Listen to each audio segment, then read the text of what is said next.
Silahkan.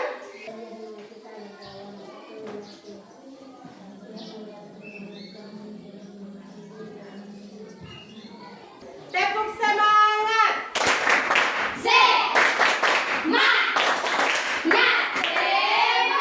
Ya, silakan duduk kembali. Alena, Agi, Demel, Herlina, Marisa, Mores, Samuel, Silva. Ya anak-anak, hari ini kita akan belajar dengan tema ekosistem. Tema perhatikan ke sini. Tema ekosistem dengan subtema hubungan antar makhluk hidup dalam ekosistem. Ibu guru, apa itu ekosistem? Ini adalah gambar ekosistem. Ekosistem adalah sistem yang terdiri dari komponen biotik atau makhluk hidup dan komponen abiotik benda mati yang saling berinteraksi. Ini adalah gambarnya. Anak-anak silakan lihat. Ini adalah gambar ekosistem yang mana ada komponen makhluk hidup dan juga komponen benda mati yang saling berinteraksi di suatu tempat. Berikutnya, komponen biotik itu adalah makhluk hidup. Seperti apa saja? Komponen makhluk hidup diantaranya ada manusia, ada tumbuhan, dan juga ada hewan. Ini. Sedangkan komponen abiotik atau benda mati itu seperti air, tanah, cahaya matahari, udara, dan juga suhu. Anak-anak tahu air? Ya, semua orang pasti tahu air, toh? Air dipakai untuk apa? Ada untuk minum, mandi. Udara itu seperti angin, ada di mana-mana, namun kita tidak bisa melihatnya. Apakah kita bisa melihat angin atau udara? Iya, tidak bisa. Kita tidak bisa melihat udara, namun kita bisa merasakan. Bisa rasa? Bisa. Bisa lihat? Tidak bisa, toh? Iya. Karena udara itu seperti angin, ada di mana-mana. Kita tidak bisa melihatnya, namun kita bisa merasakan. Udara itu penting untuk kita semua karena makhluk hidup itu membutuhkan udara untuk pakai apa? Bernafas. Ya anak-anak, coba bayangkan kalian bermain di bawah, di ruangan terbuka atau di tempat terbuka atau di lapangan, terus panas terik. Apa yang kamu rasakan? Apa yang panas? Badan panas, toh? Kamu rasa badan itu sangat panas, toh? Kalau misalnya kalian ada di ruangan ber-AC, apa yang kamu rasakan? Dingin. Ya, itu adalah suhu. Kalau kita berada di luar ruangan dan panas, langsung dari tarik matahari kita akan merasa kita punya tubuh ini panas. Sedangkan kalau kita ada di ruangan ber-AC, kita rasa tubuh ini dingin. Ya, itu adalah suhu. Anak-anak, ada dua contoh ekosistem alami dan juga ekosistem buatan. Ekosistem alami itu dia terbentuk tanpa adanya campur tangan manusia. Contohnya adalah hutan. Apakah hutan itu ada campur tangan manusia? Tidak. Itu dia terbentuk dengan sendiri. Iya, karena itu adalah ekosistem yang terjadi secara alami tanpa adanya bantuan dari manusia. Sedangkan di sebelahnya ini apa? Ini apa? Tanam-tanam. Ini apa? Sawah, iya. Contoh ekosistem buatan yang terbentuk atas campur tangan atau bantuan manusia, salah satunya adalah sawah. Sawah ini dia tidak terbentuk sendiri, tapi dia dibantu dengan manusia. Ada lahan, manusia siapkan lahan. Nah, setelah itu dibersihkan, lalu ditanam padi ini. Ini padi, toh? Ini ada siapa saja ini? Orang-orang. Orang-orang disebut petani. Mereka sedang menanam padi di sawah. Iya. Jadi sawah ini merupakan ekosistem buatan atas bantuan manusia. Sedangkan yang ini tuh ekosistem alami tanpa campur tangan manusia untuk secara alami. Itu hutan. Salah satunya adalah hutan. Sedangkan ekosistem buatan atas campur tangan atau sawah yang dibuat oleh manusia atau manusia petani. Iya, anak-anak, ada beberapa hal, ada hal positif dan juga ada hal negatif yang dapat merusak kita punya ekosistem. Yang pertama ada yang positif. Hal positif yang dapat kita lakukan untuk menjaga kita punya ekosistem, di antaranya ada penanaman kembali hutan. Ini siapa? Mereka sedang melakukan apa? Tanam bunga, tanam pohon. Iya. Penanaman kembali hutan merupakan salah satu contoh kita untuk menjaga kita punya ekosistem. Manusia dapat menanam kembali hutan yang telah dikembalikan fungsi ekosistem. Ini. Ada beberapa hal yang dapat merusak ekosistem, di antaranya ini apa anak-anak? Kayu yang ditebang, toh? Iya benar. Penebangan pohon sembarangan atau penebangan pohon secara liar. Ini sebenarnya tidak boleh ditebang, tapi manusia dorang tebang untuk kepentingan pribadi. Harusnya tidak boleh. Karena kenapa? Kalau hutan ini ditebang pohon-pohonnya, nanti makhluk hidup yang lain dia mau pulang kemana? Awalnya seperti begini, ada burung, apalagi ada hewan-hewan lain yang ada di hutan.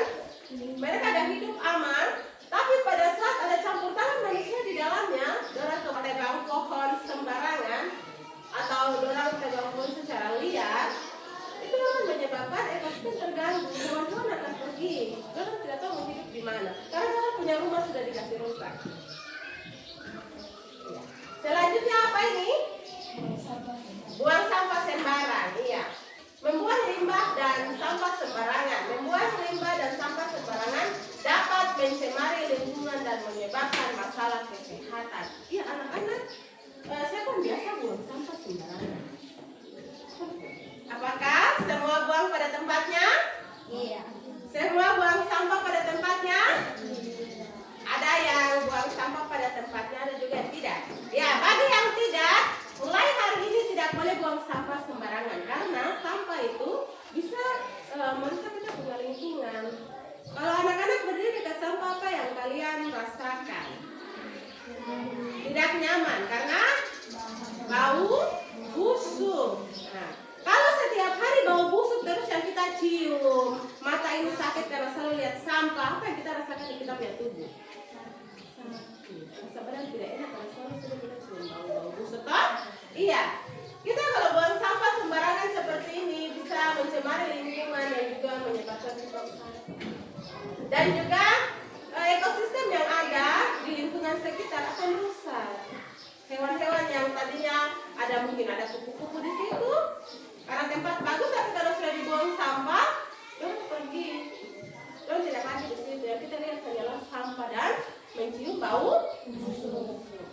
Jadi kalau misalnya tadi ini anak-anak ada orang yang sudah menebang pohon secara liar sembarangan, kita bisa melakukan hal yang positif seperti menanam kembali pohon supaya ekosistem tetap terjaga. Oke, anak-anak lihat di sini ini merupakan rantai makanan. Coba sama-sama bilang rantai makanan. Rantai makanan. Rantai makanan, siklus makan dimakan antar makhluk hidup untuk bertahan hidup.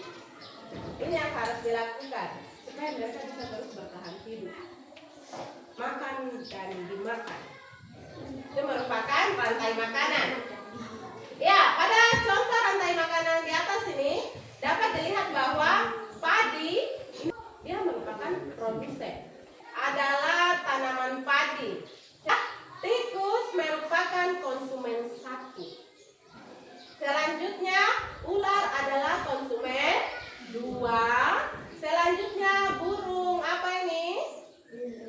Burung elang merupakan konsumen tiga. Sementara yang ini adalah pengurai. Ini adalah jamur, iya. Ini adalah pengurai, berada di atas konsumen dan merupakan komponen penyubur.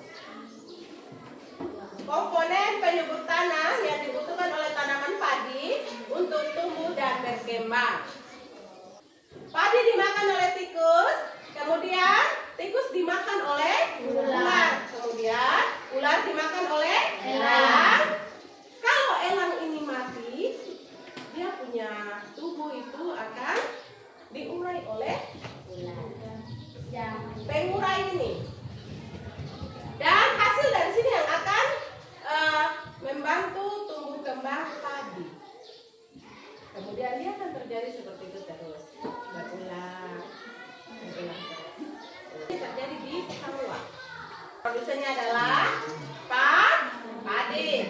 Kemudian yang kedua adalah konsumen, makhluk hidup yang bergantung pada produsen karena tidak bisa menyediakan makanannya sendiri, atau dia tidak bisa menyediakan makanannya sendiri, makanya dia harus makan dari produsen.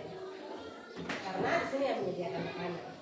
Ya, tingkat pertama biasa ditempati oleh makhluk hidup pemakan tumbuhan yang biasa disebut herbivora. Jadi pemakan tumbuhan apa yang guru? Namanya itu herbivora. Itu pemakan tumbuhan. Ya, anak-anak pemakan tumbuhan apa namanya? Herbivora. Kemudian tingkat 2 oleh makhluk hidup pemakan daging yang biasa disebut karnivora. Tingkat 3 biasa merupakan makhluk hidup pemakan segala yang disebut omnivora. Itu ini. Selanjutnya adalah pengurai. Organisme yang menguraikan makhluk hidup lain yang sudah mati. Sistem rantai makanan adalah proses makan dan dimakan yang terjadi di suatu ekosistem seperti tadi yang disampaikan di sebelah sana. Siklus rantai makanan atau makan dimakan ini akan terjadi berulang terus. Agar apa? Makhluk hidup itu tetap bertahan hidup. Jadi terus. Kalau misalnya ada satu yang tidak terjadi, maka akan menyebabkan gangguan atau masalah di ekosistem tersebut. Bisa jadi nantinya padi tidak akan berkembang karena tidak ada pengurai yang menguraikan hewan yang tadi sudah mati seperti elang. Terus kalau misalnya elang tidak ada makanan dari ular, dia tidak bisa berkembang, akan terjadi masalah pada rantai makanan ini. Ya, anak-anak, ada keterkaitan ekosistem dengan hak dan kewajiban warga negara menjaga lingkungan. Iya, ternyata ekosistem itu ada kaitannya juga dengan hak dan kewajiban kita sebagai warga. Warga negara untuk menjaga lingkungan. Apa saja? Karena ekosistem merupakan sistem hubungan timbal balik antar makhluk hidup dengan lingkungannya. Yang tadi Bu Guru bilang ada komponen makhluk hidup dan juga benda mati. Iya. Hubungan ekosistem dengan kehidupan. Ekosistem memberikan manfaat kepada kita sebagai makhluk hidup. Untuk apa? Agar kita dapat bertahan hidup. Ekosistem menyediakan makan, memberikan air bersih, oksigen untuk kita pakai bernafas atau bertahan hidup. Oke. Selanjutnya adalah hak dan kewajiban menjaga lingkungan. Setiap warga negara berhak untuk menikmati lingkungan yang sehat, bersih, serta kewajiban untuk menjaga kelestarian lingkungan. Ya. Kita semua, anak-anak, kita semua mempunyai hak untuk mendapatkan atau menikmati lingkungan yang sehat dan lingkungan yang baik. Anak-anak punya hak, ibu guru juga punya hak, dan kita semua mempunyai hak untuk menikmati lingkungan yang sehat dan bersih. Dan juga kita mempunyai kewajiban untuk menjaga agar lingkungan tetap bersih dan sehat. Untuk apa? Untuk kita sendiri. Jika ekosistem tidak dijaga dengan baik, akan menyebabkan dampak buruk dari kerusakan ekosistem seperti perubahan iklim, banjir, dan kekeringan. Ya anak-anak, kalau ekosistem tidak dijaga, maka akan menyebabkan salah satunya banjir. Contoh, kalau anak-anak seperti tadi itu ada buang sampah sembarangan. Buang sampah sembarangan, lalu misalnya ada hujan turun, akan menyebabkan penyumbatan. Terus ada sungai yang terdekat, kalau orang buang sampah sembarangan di sungai, terus terjadi penyumbatan, hujan lagi turun, akan terjadi banjir. Akan menyebabkan banjir. Lalu akan terjadi juga kekeringan. Misalnya kalau kita tidak menjaga kita punya ekosistem, kita tidak jaga lingkungan, terus kita buang sampah sembarangan, kita tebang pohon sembarangan, nanti akan menyebabkan kekeringan. Jadi kalau misalnya kita mau tanam sayur kah, buah kah, nanti tidak tumbuh karena sudah rusak tanah. Jadi kenapa kita harus jaga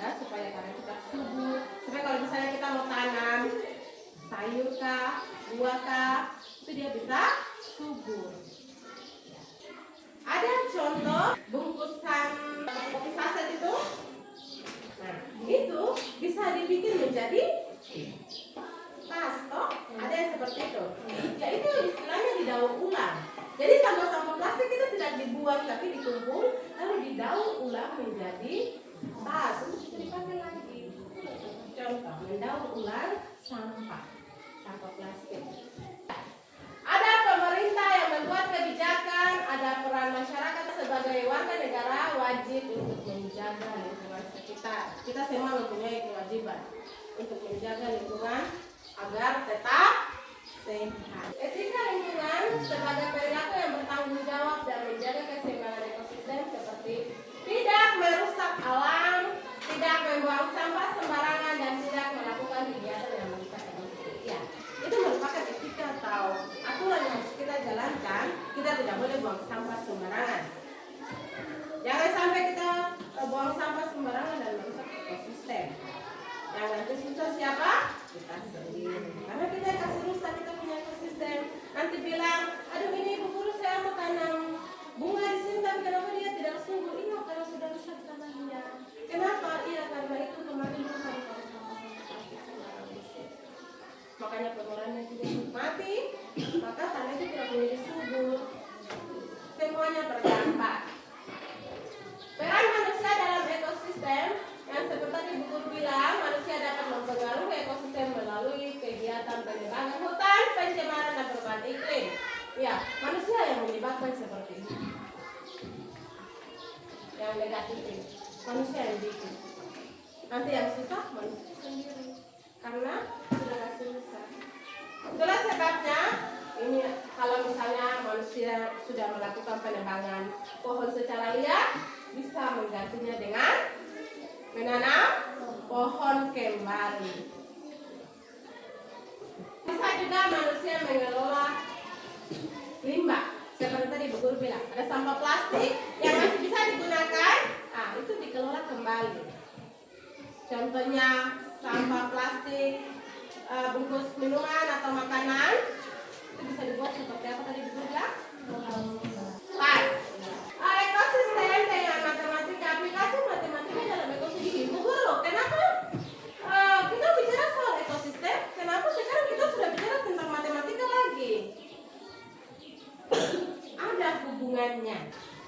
Ibu Guru tadi kan bicara soal ekosistem, kan bicara soal manusia, tumbuhan, hewan, tapi kenapa sekarang kita sudah bicara sampai di etika, hak dan kewajiban, dan kenapa kita bicara lagi matematika di dalam ekosistem? Ada hubungannya. Di dalam ekosistem kita dapat menghitung populasi tanaman.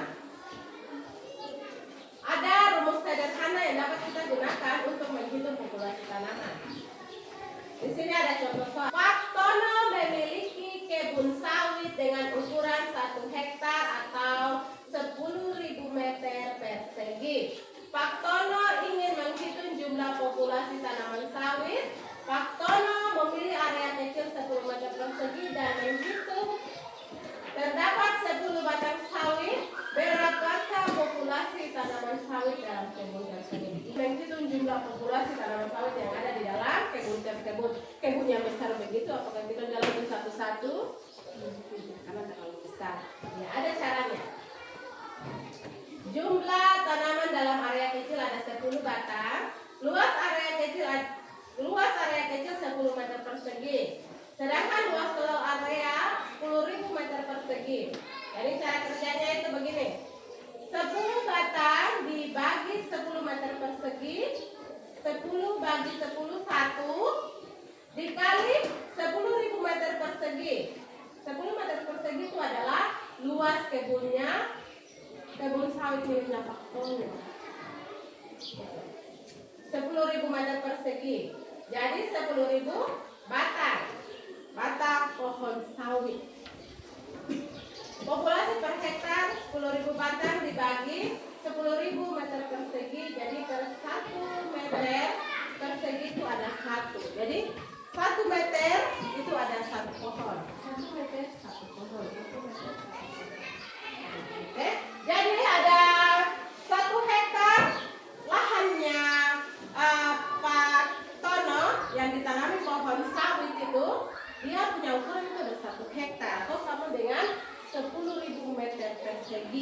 Nah, di setiap 1 meter itu ditanami 1 pohon.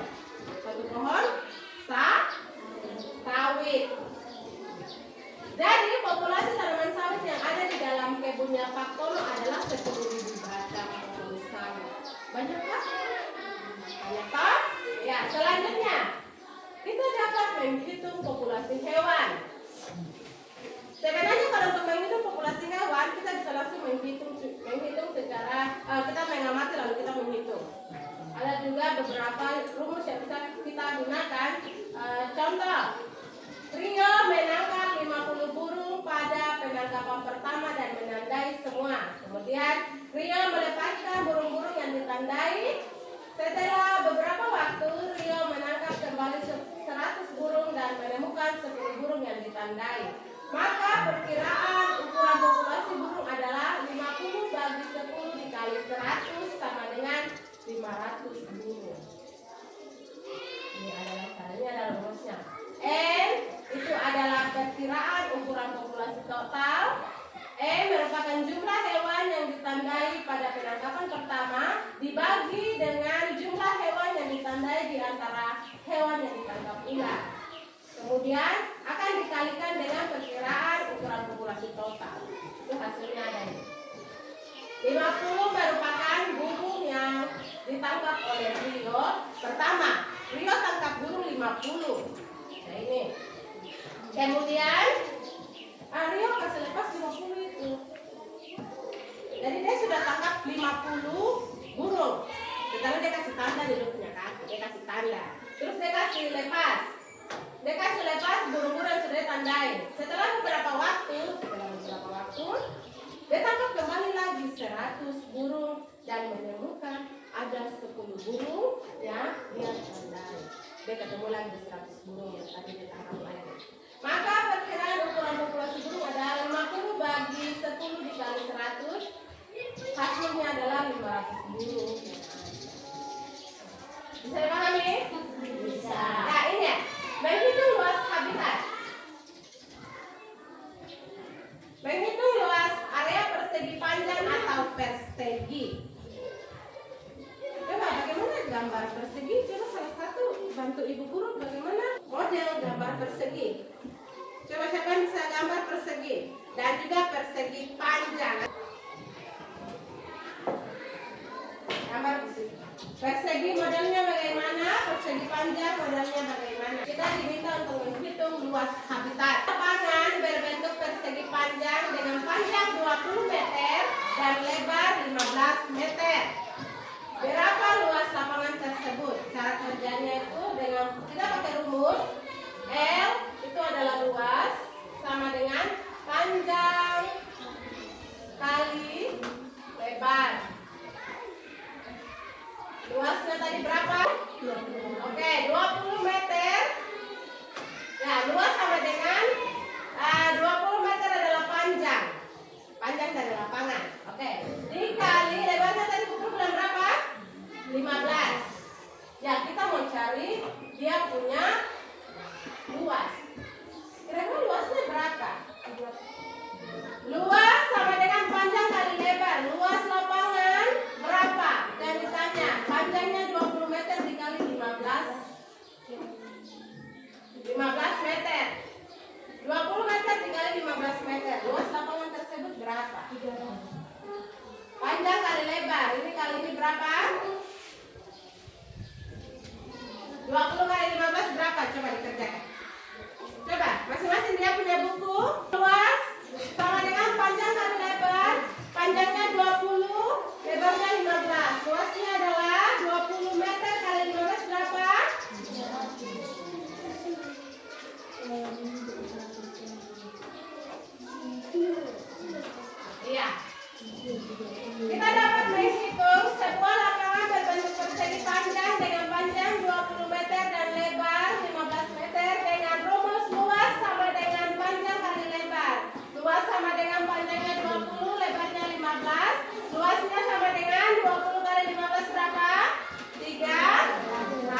siklus makan dimakan dalam rantai makanan, dan juga bagaimana kita menjaga kita punya lingkungan ekosistem supaya tetap sehat.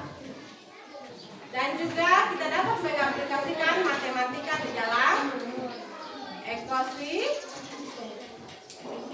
Iya, anak-anak, kita akan melakukan diskusi. Silakan mendiskusikan tentang pentingnya menjaga ekosistem dan contoh upaya yang dapat dilakukan.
Manusia, tumbuhan.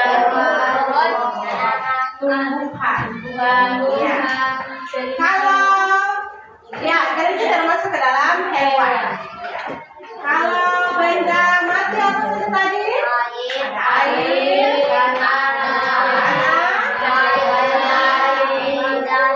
darah, susu, ada air, ada tanah, udara, cahaya matahari, angin atau udara, dan juga ada suhu. Iya, ada beberapa contoh usaha atau apa yang dapat kita lakukan untuk menjaga lingkungan. Tadi apa? Jaga lingkungan dengan cara bersih. Apa tidak boleh? Sembarangan. Apa lagi? Tidak boleh tebang pohon sembarangan. Kalau misalnya kurang sudah ditebang pohonnya, apa yang dapat kita lakukan untuk mengembalikan ekosistem? Kita dapat menanam pohon kembali. Anak-anak, semuanya berdiri. Tepuk salut. Jempol, jempol. Jempol, jempol. Salut. Sekali lagi, tepuk salut. Jempol, jempol. Jempol, jempol. Salut. Anak-anak, diucapkan terima kasih untuk anak-anak karena anak-anak sudah mengikuti pembelajarannya Ibu dengan baik. Ibu berharap apa yang Ibu sampaikan dapat diterima dan dapat bermanfaat untuk anak-anak semuanya. Ya anak-anak, kita akan berdoa untuk mengakhiri kita punya pembelajaran. Semuanya dalam sikap berdoa. Semuanya dalam sikap berdoa, mari kita bersatu dalam doa. Berdoa mulai. Terima kasih Tuhan Yesus yang baik atas penyertaan dan perlindungan-Mu sehingga kami boleh melaksanakan pembelajaran kami. Tuhan, kiranya apa yang kami telah pelajari bersama dapat kami ingat dan menjadi pedoman dalam kehidupan kami. Terima kasih Tuhan Yesus yang baik. Haleluya. Amin. Selamat siang anak-anak.